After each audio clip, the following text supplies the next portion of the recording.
honored that you are my Reiki master. Oh. I am. I don't, it's important to have someone in your life that is a role model, and that someone you can get advice from. My mom's not on the same spiritual walk that I am, so you are my spiritual mom. Oh. So I loved you looking like Jamela, the Yoruba goddess. You just look so beautiful. And your energy has always been so uplifting, very positive, just vivacious, all of that. Thank you so much. So I would love for you to introduce yourself, let everybody know who you are and where they can find you. Okay, I am Professor Jamela Franklin. I am a certified Reiki Master and Practitioner, a certified aromatherapist, college professor of psychology, certified metaphysician, an award-winning published author. And I do a lot of things. I have to sit down sometimes, Stacey, and think, okay, girl, what else do you do? I'm like, I've just been blessed. I am the vessel through which spirit rolls through. So, I'm just an embodiment of that energy. That is awesome. Yeah. So, how long have you been a Reiki Master? Well, I've been a Reiki Master since 1996. Wow.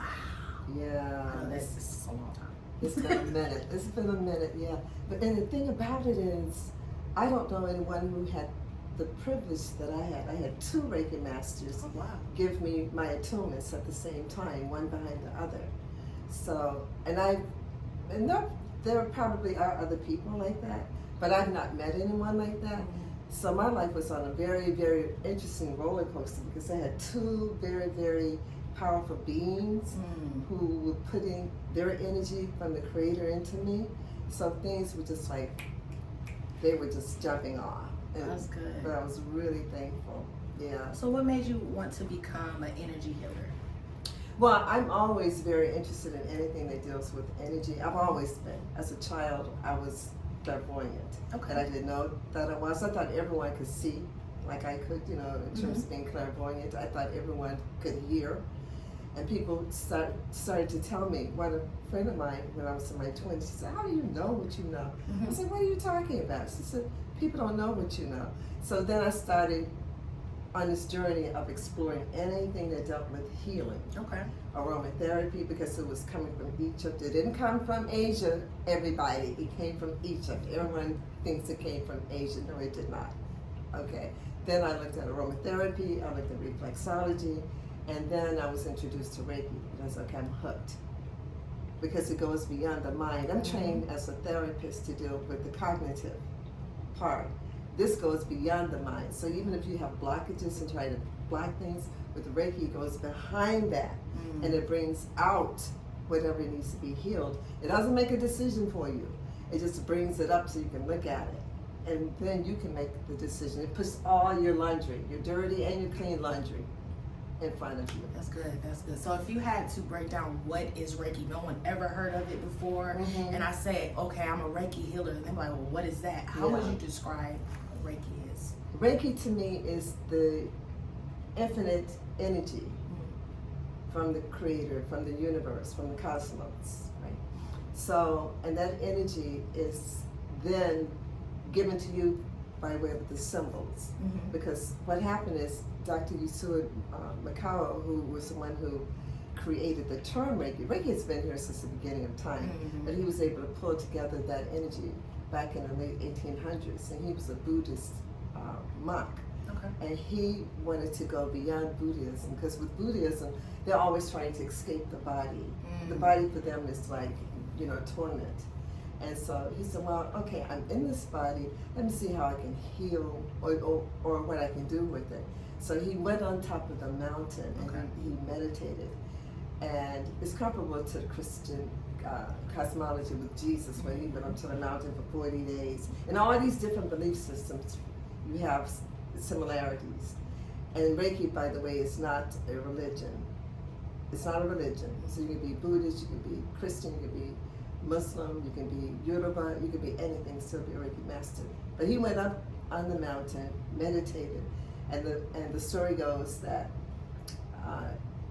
this energy came to him, this ball of light came to him, and he communicated with it telepathically. Okay. And the energy said, okay, would you like for me to enter you? And he said, yeah.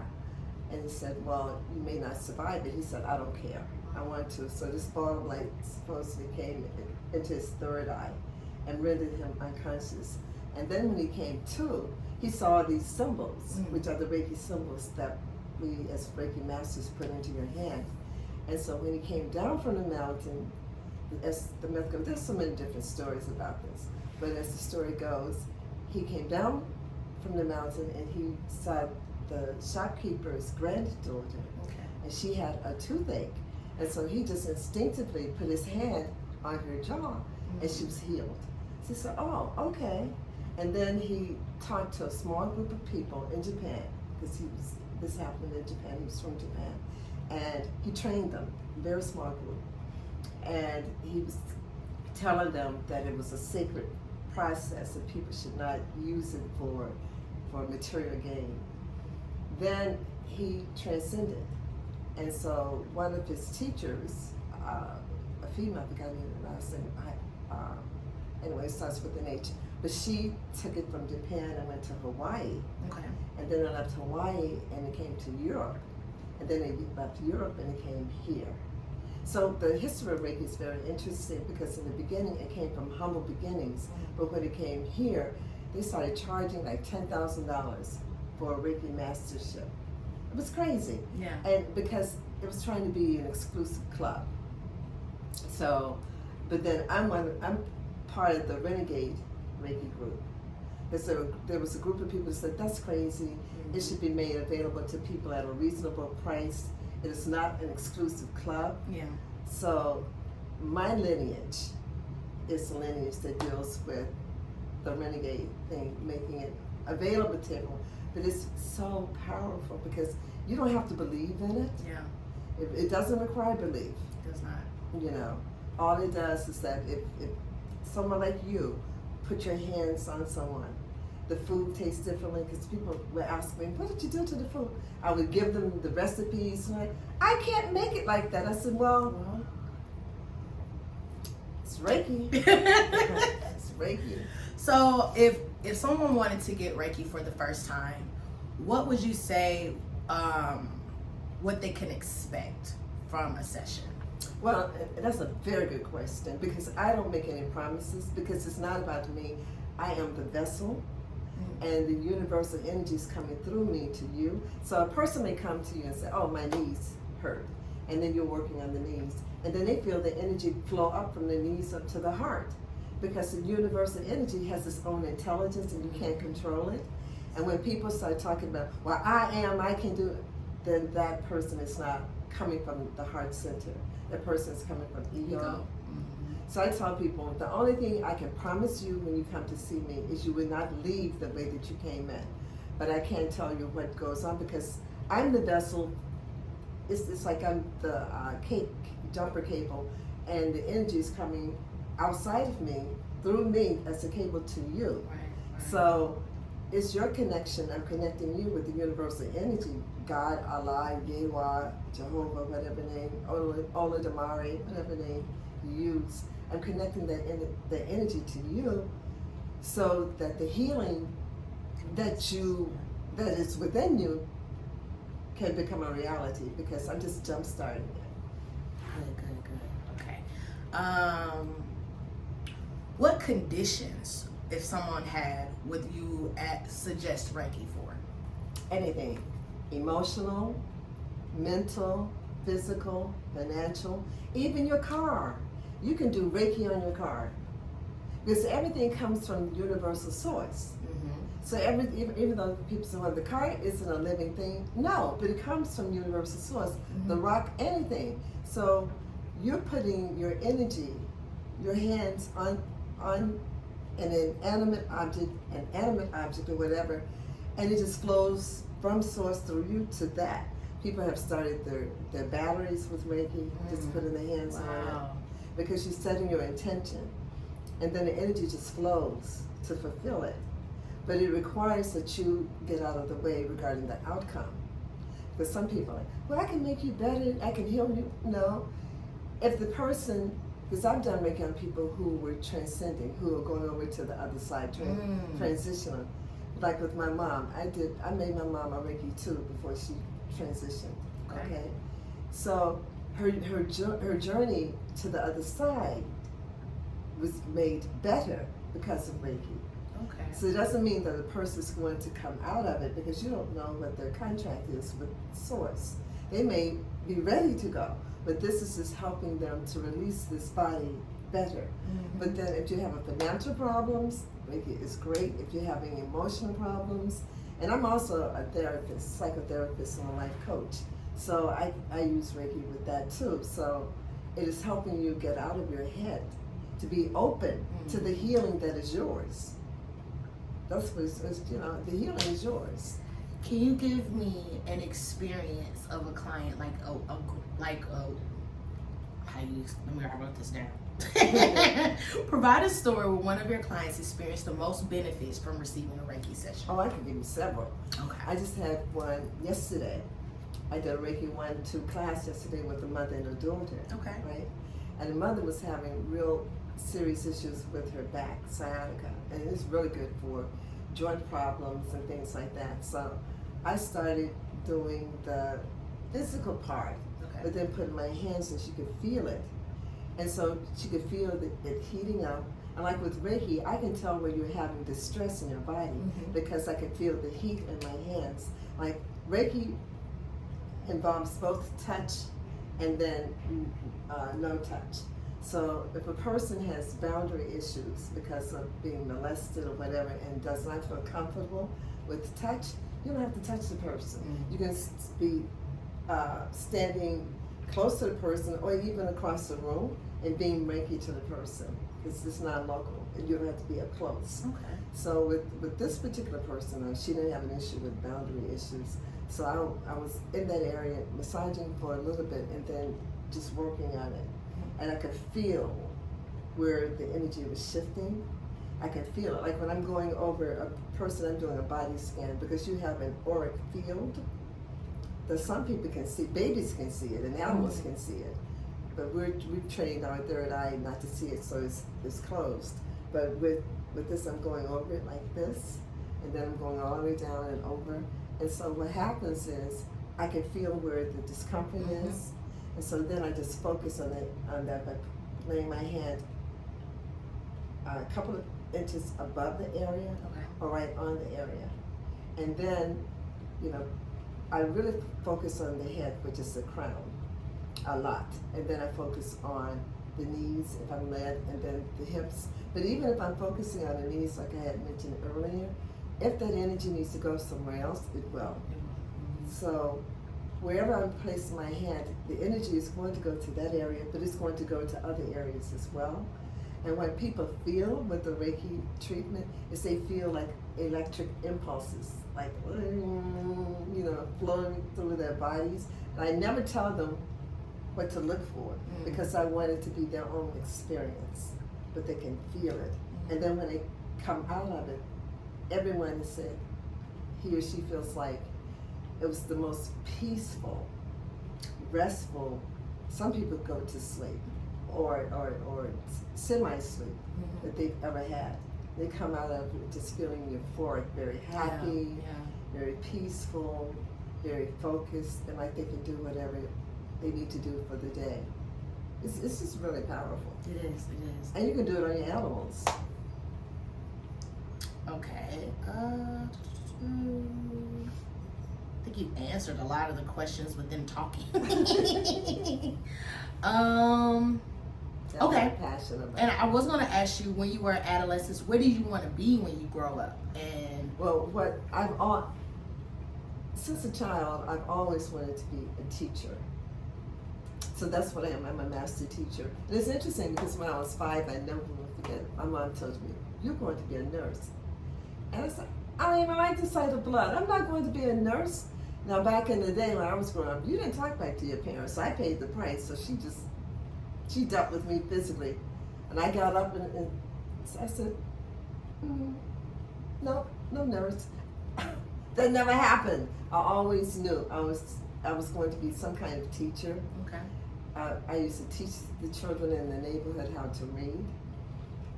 And I'm always showing people different things. So even though as a college professor, as a Reiki Master, as a metaphysician, I'm teaching. Some form of teaching. I love teaching. So that's my passion. Even though you were never a nurse, you are a healer. Oh, so you still help people in need. Yeah. Well, what I like to, that's so true. I like to say that I'm helping everyone remember that he or she is his or her own healer. I'm like the cable, the jumper cable. I'm just jump starting what's already in you. And so I'm just helping you to remember, you know, who you are as a divine expression in the universe, because we all can do this. Yes. Anyone can do this. It's not just me or the gifted Stacy. Stacy is amazing. Amazing, amazing. It's not just the two of us. People just have to get out of their heads and out of their thinking and out of their ego and say, you're not doing it. It's being channeled through you to someone else. You're the vessel through which this energy is going through. And once we do that, it just flows. It flows. Now, one last question. If there was something that you just wanted to make sure everybody knew and understand about Reiki, what would that be? That everyone can be a Reiki master, a Reiki healer. You're born with it. The only thing is that with attunements, those are special symbols that are put into your hands to amplify your healing energy. And those symbols are very, very important because they're sacred symbols. And I don't share those symbols with anyone that I'm not teaching. There are people who have Reiki books out there and they give the symbols to everyone. And I think that's one of the reasons why we're having some issues, because everyone isn't ready for that.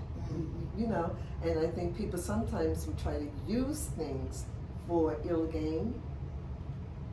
So for me, the people who show up for me are ready.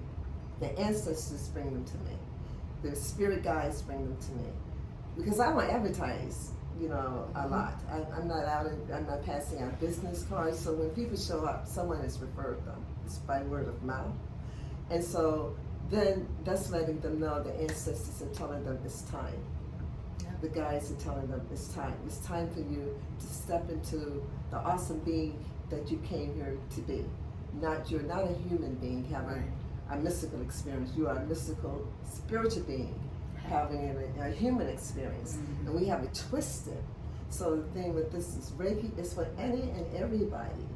I would love to have people experience this, you know, especially people, and there are a lot of people out there who have the calling and they are afraid of it.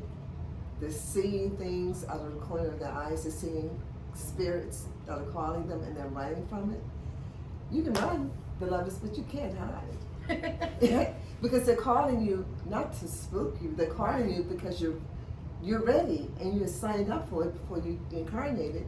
And now you got here and got trapped in this illusion and you think this is real and it isn't. With the wonderful thing about Reiki is that Reiki would show you that any and everything is possible. Like I said, it works on your finances, it works on your health, your mental health, works on your spiritual health. Creativity. It just, everything would just shift.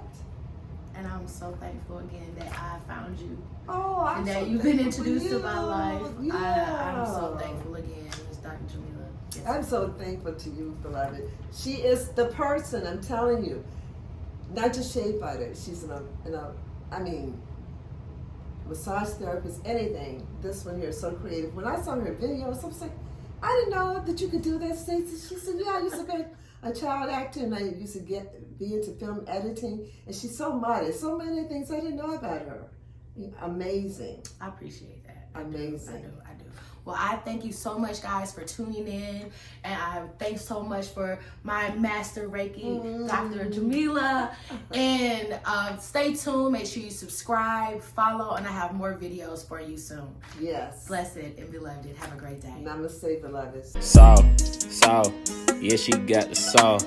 Whip it with the wrist, got it feeling soft. on your damn skin.